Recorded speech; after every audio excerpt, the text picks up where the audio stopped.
So again, I think it's important for as teachers to model for our students how to find innovative solutions to our own teaching issues. And some of the issues that I'm having are how to tap the different multiple intelligences in my class. So I've been on the internet trying to find different tools that I can use to help support my program as well. So here's an example of some changes that I've made to my class site. I like this tool because I can add different pictures and I can upload different things.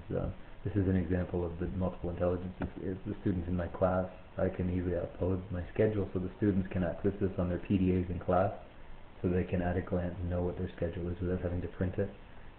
There's the Peel Board link to the Peel Board site.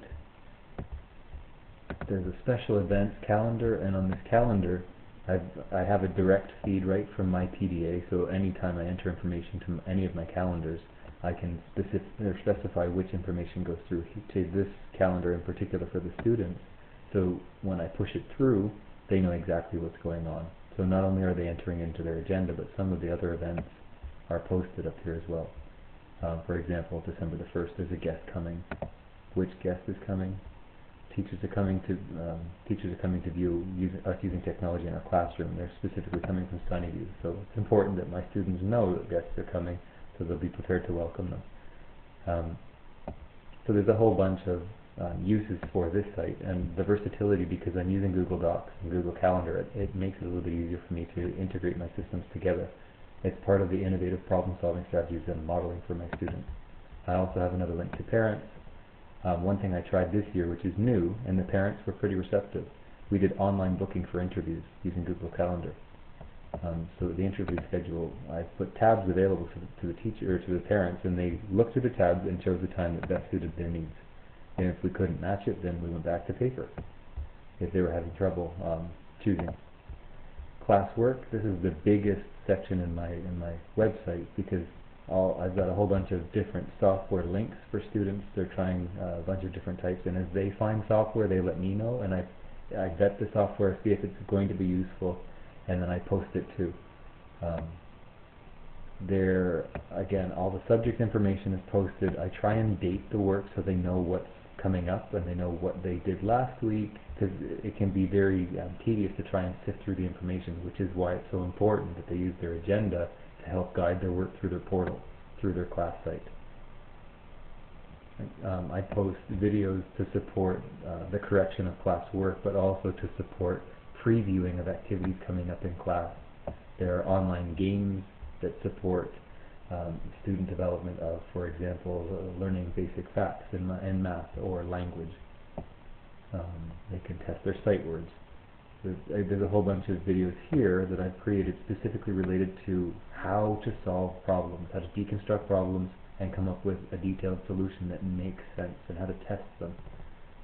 Links to science activities around the world, I find links and have them directly fed through RSS feeds from Google News directly to my phone, vet the article, and then post it if I think it's useful. There's a whole bunch of information. We did an interactive activity for trade, an introduction on Prezi, which is very interesting. They had a great time with that, learning what it was like to have to create something with almost no material and have to share and work through a group by trading the material to get the product completed.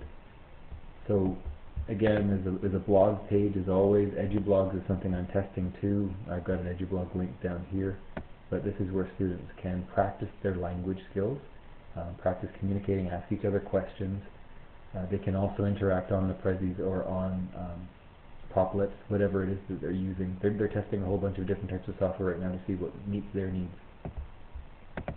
As I've done with the My Class site for your needs, I've also, earlier I've been creating how-to videos for my students, or finding them online and posting them if I find that it does help them.